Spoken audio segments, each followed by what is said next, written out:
Najboljša hrana v mornarici ni postrežena kot nagrada, je sredstvo za omejevanje škode. Na podmornici je kuhinjski požar lahko bolj nevaren kot sovražnikova torpeda. Lahko uporabi kisik in napolni podmornico s strupenim dimom, ki ga ni mogoče preprosto prezračiti. Zato postrežejo jastoga, ne kot ugodnost, ampak kot orožje za dvig morale. Kaj se zgodi, ko se morala sesuje več 10 metrov pod gladino? Najbolj nevaren del požara v podmorniški kuhinji niso le plameni, ampak gorivo. Maščobni požari imajo zoprno navado, da se spremenijo v bombo, ko pridejo v stik z vodo. Goreče olje se razprši po vseh površinah. Veliko ljudi se je te lekcije naučilo na težji način. Zdaj si predstavljajte isti požar v zaprti jekleni cevi, napolnjeni 150 ljudmi. Na kopnem je kuhinjski požar slab dan, na površinski ladji je to izredna situacija. Na podmornici je to gotovo smrt. Požar, strupeni hlapi in posadka so vsi ujeti v isti nepredušni škatli. In orodja, ki jih uporabljamo za zadušitev požara, kot so CO2 pena, suha kemična sredstva, povzročajo svoje lastne težave. S temi gasilnimi sredstvi požar sčasoma ugasne. Kaj pa dim? Je gost, je oljnat in najsodobnejši zračni sistemi na podmornici ga lahko očistijo le do določene mere in le tako hitro.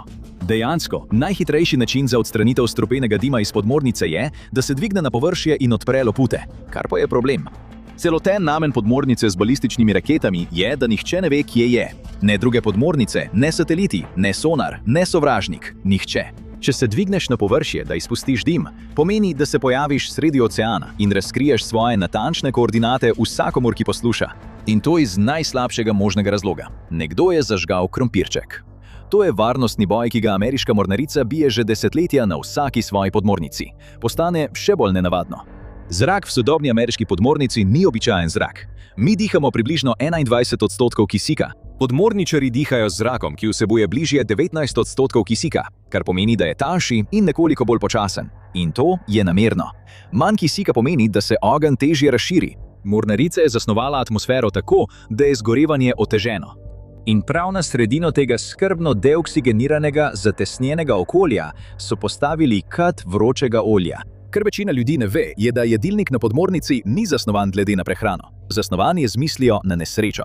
Vsaka naprava, vsak recept, vsak kuharski postopek obstaja zato, ker lahko ena napaka v kuhinji ogrozi celo podmornico. Zakaj potem ne bi ubrali varnejšo pot, vse poenostavili in postregli s predpakiranimi obroki brez toplote, brez olja ali brez tveganja? No, mornarica se je tudi naučila, da je nevarnost slabe prehrane ljudi prav tako resnična kot nevarnost požara. Le da je počasnejša in veliko težje jo je opaziti, dokler ni prepozno. Vprašajte naokoli in večkrat boste slišali isto trditev, da imajo podmornice najboljšo hrano v celotnih ameriških oboroženih silah. Odvisno od tega, koga vprašate, vas bodo morda razveselili s pripovedmi o večerih s stejkom in jastogom.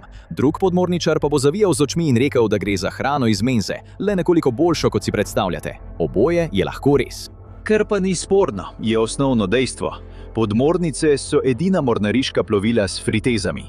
Velik del hrane, ki pride iz podmorniške kuhinje, vključno s kruhom, testom za pico, pleskavicami in celo stepeno smetano, je pripravljen iz osnovnih sestavin, ne iz rekonstituiranih zmesi.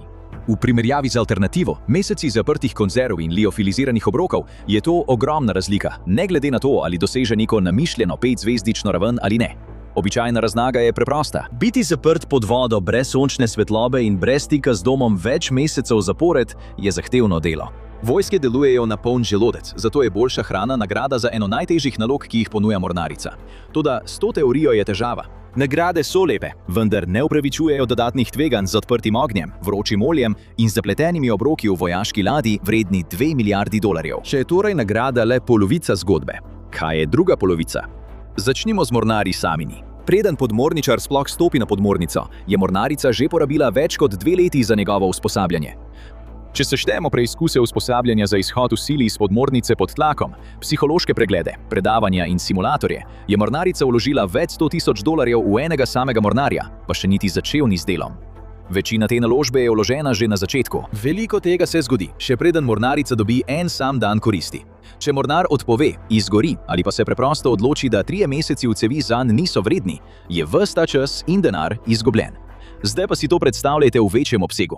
Podmornica z balističnimi raketami razreda Ohio ima več kot 150 članov posadke častnikov, operaterjev reaktorja, strojnikov, sonarnih tehnikov in drugih specialistov, ki jih je mornarica usposabljala več let. Skupaj so vredni več 10 milijonov dolarjev v usposabljanju in izkušnjah. Več mesecev so zaprti pod vodo, pri čemer rutino prekinjajo le naslednja straža, naslednji obrok in nato spet naslednja straža. Na podmornici z balističnimi raketami morala ni vprašanje tega, da bi bili ljudje srečni. Gre za to, da jih obdržiš. Ker vsak mornar, ki se odloči, da se ne bo znova zavezal služenju, odnese s seboj skozi Lopoto 6-mestno naložbo v letih izkušenj. Torej ja, večer zrezkov je nagrada, a je tudi najcenejša zavarovalna polica, ki si jo mornarica lahko privošči. Morala, ki jo prinese dobra hrana, je vredna več kot stroški in nevarnost opreme, potrebne za njeno pripravo.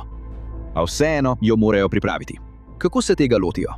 Predstavljajte si kuhinjo, veliko, približno kot velika ogradna omara, približno 3x4 metre. V njej sta 2 konvekcijska pečici, ena ob drugi, mikrovalovna pečica, cvrtnik, električna plošča za pečenje, 2 velika lonca za juho, industrijski mešalnik in to je v bistvu celoten seznam opreme. Razen če si Italijan in lahko upravičiš namestitev zelo velikega aparata za espresso na svoji jedrski podmornici. Zdaj si predstavljaj to kuhinjo, ki vsak dan pripravi 4 obroke na dan, 90 dni zapored, z 2 kuharjema na izmeno. Na jedrski podmornici zapiralnega časa ni. Podmornica deluje neprekinjeno, 24 ur na dan. To pomeni, da posadka je ves čas. Zajtrk, kosilo, večerjo in 4. obrok sredi noči, ki mu pravijo midrats ali polnočni obrok, za tiste, ki končujejo svojo izmeno. Vsaka naprava, slačena v ta omaric podoben prostor, deluje na elektriko ali paro. Plamena ni nikjer videti. Ta ena sama oblikovalska odločitev reši 2 popolnoma različni težavi hkrati. Prva je očitna. Če odstranimo odprt plamen, ima tista običajna nesreča, ko kuhar pusti ponev na štedilniku malo predolgo ali se kaj polije blizu gorilnika, eno možnost manj, da preraste v nekaj katastrofalnega. Druga težava je tista, na katero verjetno ne pomislite. Gorenje plina, propana ali česarkoli drugega kot stranski produkt proizvaja ogljikov dioksid. Na kopnem je to nepomembno. CO2 se preprosto razprši v ozračje. To je v bistvu neskončno. Na potopljeni podmornici pa je zgodba drugačna. Posadka že tako ali tako nenehno izdihuje CO2. V zecnjeni podmornici mora posebna oprema neprestano delovati, da ga odstranjuje, preden doseže nevarne ravni. Dodajanje kuhinje na plin bi pomenilo, da bi namerno ustvarjali še več istega plina, ki se ga poskuša podmornica znebiti. Električni štedilniki to težavo rešijo sami od sebe. Pod vsem tem se skriva še ena nenavadna ironija. Podmorniška kuhinja obstaja na plovilu, ki ga poganja jedrski reaktor. To je ista vrsta reaktorja, ki jo je mornarica razmišljala uporabiti kot rezervni vir energije za cela mesta, potem ko so orkani uničili njihove električna omrežja.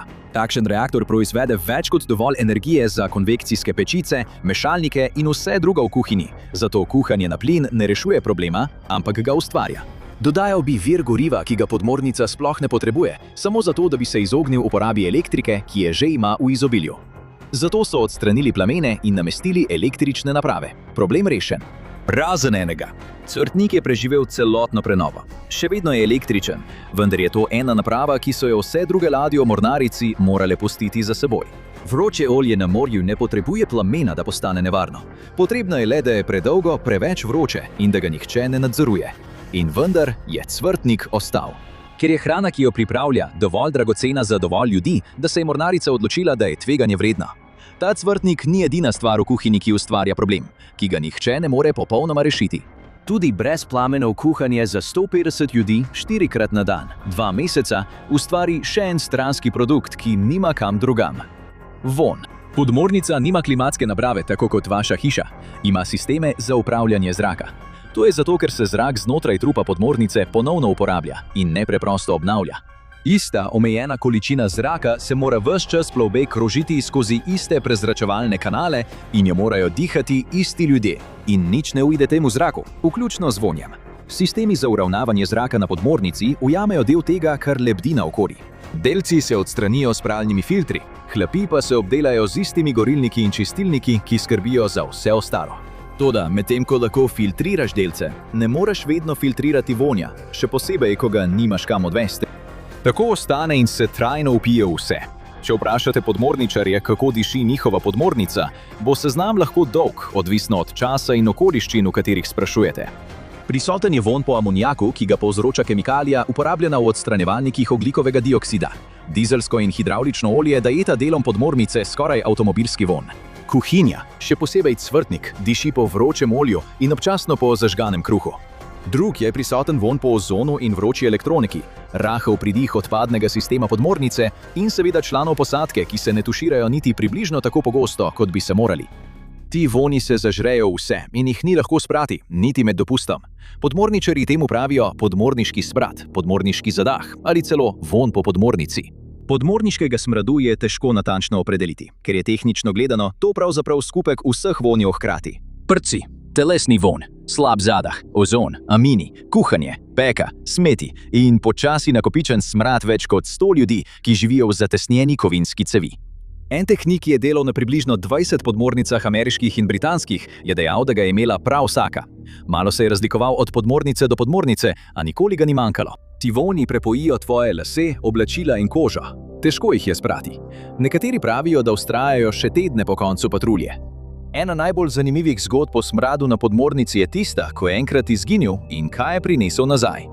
Posadka je bila na celovitem remontu v ladjedelnici. Podmornico so ugasnili, razrezali, izpraznili, očistili, prebarvali, ponovno napolnili z gorivom in jo spet sestavili skupaj. Neverjetno, spet je imela tisti vonj po novi podmornici. Med kasnejšimi preizkusi na morju so vse sisteme ponovno zagnali enega za drugim. Reaktor, hidravliko, elektroniko, vse. In ni bilo smradu po podmornici. Vonj je izginil. Ladjo so proti vsem pričakovanjem ozdravili. Potem pa so zagnali kuhinjo in po 3 dneh kuhanja se je smrad po podmornici vrnil v polni moči, kot da nikoli ni izginil. Nobena posamezna sestavina ali vonj ni sam po sebi povzročil vrnitve smradu po podmornici. To je bilo kuhanje, skupaj z oljem, telesi, prtci in ozonom, ki so tvorili eno srečno, simbiotično družino. Kuhanje je bilo le zadnja sestavina, tista, ki je dokončala recept. To nam nekaj pove. Na podmornici je vonj poročilo o stanju. Če lahko zavohamo kuhinjo, pomeni, da opravlja svoje delo. Še en sistem v strogo nadzorovanem ekosistemu, ki vse ohranja pri življenju pod vodo. Toda v trenutku, ko kuhinja začne delovati, se začne še nekaj drugega. Tekma s časom. Preden ta podmornica sploh zapusti pristanišče, na krov naložijo 22.000 jajc, 800 funtov masla, 500 funtov kave, 18.000 funtov zamrznjenega mesa in 20.000 funtov konzervirane hrane. Posadka bo to porabila s hitrostjo približno 200 funtov mesa na dan 3 mesece zapored. Vsa ta hrana mora biti nekje shranjena in na podmornici nekje pomeni povsod. Hodniki se bodo napolnili s škatlami hrane, zloženimi do višine kolen, čez katere bodo položene vezane plošče, da bodo ljudje sploh lahko hodili. Prve nekaj tednov patrulje hodniki podmornice služijo tudi kot shramba. Dobesedno hodiš po večerji. Shramba ima celo svoj odštevalnik časa. Prva 2 tedna je vzdušje odlično, ko podmornica izpluje. Sveže pridelke je v izobilju in na voljo je pravo mleko. To je najbližje običajni kuhinji, kot jo bo ta podmornica kdaj imela. Vsi naj uživajo, dokler traja, ker ne bo dolgo. Od 3. tedna naprej je sveže mleko izginilo. Nadomesti ga obstojen nadomestek, ki ga točijo iz nečesa, čemur podmorničarji pravijo plastična krava. Sveže meso in pridelki se umaknejo zamrznjenim. Ta faza traja več tednov. Ni glamurozna, se pa da preživeti. Potem, okoli 9. tedna, se začne obdobje hrane v prahu. Obilica jajc in mleka v prahu. Vse pride iz konzerv, vse se pripravi iz suhega ali v prahu. Na tej točki postane pekoča omaka orodje, ne več začimba. Morda je to edina stvar, ki mornarja loči od krožnika hrane, ki nima nobenega okusa. Tukaj postane ena naprava v tisti kuhinji, veliki kot omara, kljub vsemu logiki ena najpomembnejših naprav na celotni podmornici. Stroj za mehki sladoled. Podmorničarji mu pravijo autodok. To je zato, ker mehki sladoled pride iz dozirnika v dolgih spiralnih trakovih. In mornarji so se odločili, da je videti kot, pes, ki opravlja potrebo. Mornariški humor. Ne razmišljaj preveč o tem. Bistvo je, da ko sveža hrana izgine, postane ta stroj za sladoled del infrastrukture. Mornarica dejansko vodi raziskovalni laboratorij, ki je delno namenjen temu, da ti stroji delujejo. Inženirji v Massachusettsu porabljajo čas za razvoj boljših čistilnih sistemov in nastavkov za okuse za ladijski stroj za sladoled. In to je zato, ker je po njihovih besedah vse odvisno od morale posadke, ko enkrat stopiš na ladjo. Nekje proračun za obrambne raziskave vključuje postavko za mehki sladoled. To vam pove vse o tem, kako resno mornarica jemlje to. Do 9. tedna je sveža hrana le še spomin. Najmočnejši okus na krožniku je tabasko. Stroj za sladoled je zaščiten z enako nujnostjo kot oprema, ki čisti zrak, ki ga vsi dihajo. Jedrski reaktor, ki poganja to plovilo, bi lahko v teoriji deloval 20 let brez ponovnega polnjenja goriva, včasih še dlje. Podmornica sama bi lahko ostala potopljena skoraj neomejeno dolgo, z inženirskega vidika. A nič od tega ni pomembno, ker je dejanska trda omejitev tega $2 milijardi vrednega prikritega orožja hrana. Gre za to, kako dolgo lahko ljudje preživijo v obdobju hrane v prahu, preden mora nekdo sprejeti odločitev. Z drugimi besedami, sodobno podmorniško bojevanje je odvisno od živil. In tu pride v poštev psihološki programski popravek. Raziskovalci, ki preučujejo ljudi v skrajni izolaciji, so opazili nekaj nenavadnega pri ljudeh, ki služijo na podmornicah, antarktičnih raziskovalnih postajah in misijah na Luno. Ni pomembno, kako dolga je misija, 2 meseca ali 2 leti. Obstaja določen trenutek, ko ljudje začnejo psihično popuščati, in ta je vedno približno na istem mestu, v 3. četrtini. Eden od raziskovalcev je dejal, da je pojav 3. četrtine trenutek, ko je konec končno na vidiku. Prav takrat hkrati močno porastejo hrepenenje po domu, depresija, razdražljivost in razpad skupinske povezanosti. Študija iz leta 2021 je spremljala 29 podmorničarjev med dejansko odvračalno patruljo in ves čas spremljala njihovo razpoloženje ter miselno ostrino. Nasplošno se je njihovo duševno in čustveno stanje med patruljo opazno poslabšalo. Zdaj pa si to predstavljajte še ob vsem ostalem, o čemer smo govorili. Poslabšanje kakovosti hrane, pomanjkanje sončne svetlobe in svežega zraka ter slabšanje razpoloženja. Vse to se dogaja približno istočasno. Mornarica to ve, odkar podmornice sploh obstajajo. Podmorničarji že desetletja opozarjajo na ta točen trenutek med patruljo in so mu dali ime že dolgo, preden je kdo o tem pisal v kakšni reviji. Imenujejo ga Halfway Night. To je praznovanje na polovici patrulje, ki je časovno usklajeno ravno takrat, ko posadka vstopa v tisto nevarno 3. četrtino. Mornarica tega ne počne na pol. Postrežejo najboljši obrok celotne patrulje, kar je verjetno nekaj takega kot jastogov rep, prvovrstna rebrnica ali zrezek. So igre je paket za sredino patrulje, paket presenečenja, ki ga vsak mornar pripravi sam ali pa ga pripravi njegova družina, še preden podmornica zapusti pristanišče. Ta paket je namenjen prav temu večeru. Častniki in preostali člani posadke za en večer zamenjajo vloge. Ljudem mečejo pite v obraz. Po vseh pričevanjih je to edina noč patrulje, na katero se vsi resnično veselijo. To je zabava. Če pa pogledamo časovno umestitev in iz česa je sestavljen ta dogodek, je videti tudi kot namerno odmerjanje ravno v tistem trenutku, ko raziskave pravijo, da se bo razpoloženje posadke najbolj poslabšalo. Mornarica je desetletja in nešteto milijard porabila za reševanje lahkih težav. V kuhinji ne sme biti ognja, zrak je filtriran, da zmanjša vonjave, reaktor pa zdrži dlje kot ljudje, ki so ga zgradili. Kar ostane, edina težava, ki je nihče ni popolnoma rešil, je biološka. Ljudje potrebujejo hrano, hrana pa je omejena. Zato so naredili edino, kar so lahko. Kuhinjo so spremenili v najbolj natančno zasnovan prostor na ladji. Večerjo z jastogom so načrtovali prav za tisti večer, ko podatki kažejo, da bo vsak trenutek vsem prekipilo.